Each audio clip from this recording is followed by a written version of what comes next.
តើអ្នកធ្លាប់គិតទេថាប្រទេសមួយអាចបាត់ឈ្មោះពីផែនទីពិភពលោកបាន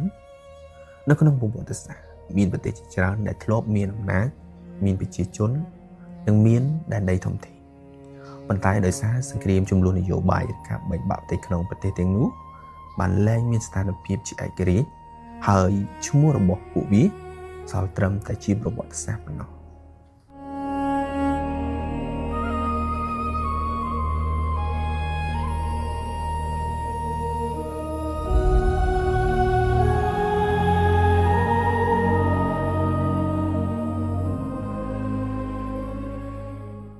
ប្រទេសទាំង6រួមមានដូចជា1យូកូស្លាវីធ្លាប់ជាប្រទេសធំមួយនៅអឺរ៉ុបខាងកើតមានជនជាតិនិងវប្បធម៌ចម្រុះរស់នៅរួមគ្នាក្រោមរដ្ឋាភិបាលតែមួយប៉ុន្តែក្រោយពេលជម្លោះពូជសាសន៍និងសង្គ្រាមផ្ទៃក្នុងបានផ្ទុះឡើងប្រទេសនេះបានបែកចេញជាប្រទេសតូចៗជាច្រើនហើយនៅឆ្នាំ2006ឈ្មោះយូកូស្លាវីបានបាត់បង់ជាផ្លូវការ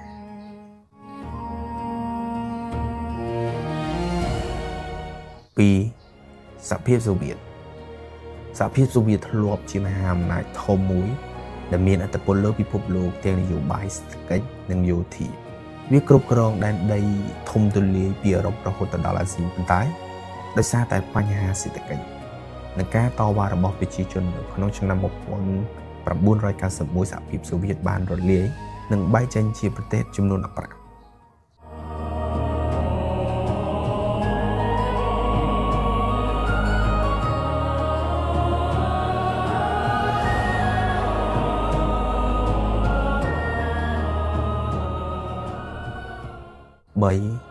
ឆេកូស្លូវ៉ាគីគឺជាប្រទេសនៅអឺរ៉ុបដែលមានប្រវត្តិសាស្ត្រយូរអង្វែងប៉ុន្តែដោយសារការខុសគ្នាផ្នែកនយោបាយនិងអត្តសញ្ញាណជាតិប្រទេសនេះបានសម្រេចបែងចែកដោយសន្តិវិធីនៅឆ្នាំ1993ទៅជាប្រទេសពីរគឺ Czech Republic និង Slovakia ដោយគ្មានសង្គ្រាមនិងគ្មានការបង្ហូរឈាមនោះឡើយ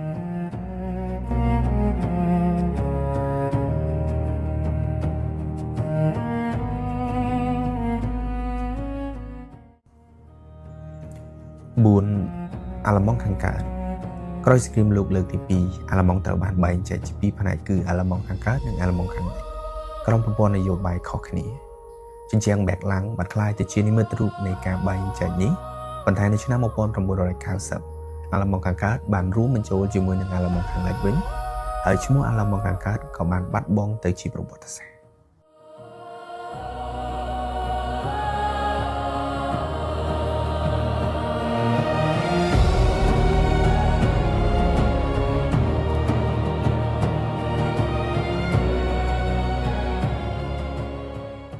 5អូស្មန် Empire គឺជាអាណាចក្រដ៏ធំមួយដែលធ្លាប់គ្រប់គ្រងដែនដីទូលាយទូទាំងអាស៊ីអឺរ៉ុបអាហ្វ្រិកអស់រយៈពេល600ឆ្នាំប៉ុន្តែក្រោយសង្គ្រាមលោកលើកទី1អាណាចក្រនេះបានចុះខ្សោយនិងរលាយនៅឆ្នាំ1922នាំឲ្យកើតមានប្រទេសទួរគីសម័យទំនើបជំនួសអាណាចក្រដ៏អស្ចារ្យមួយនេះ6ប្រទេសទីបេធ្លាប់មានអត្តសញ្ញាណវប្បធម៌និងប្រព័ន្ធគ្រប់គ្រងខ្លួននៅក្នុងអតីតកាលប៉ុន្តែក្នុងសតវត្សទី20ទីបេត្រូវបានរួមបញ្ចូលជាផ្នែកមួយនៃប្រទេសចិនហើយលែងមានស្ថានភាពជាប្រទេសឯករាជ្យនៅលើផែនទីពិភពលោកនេះប្រទេសទាំង6នេះជាភស្តុតាងបង្ហាញថាអាណាចក្រនិងព្រំដែនអាចផ្លាស់ប្ដូរតាមពេលវេលា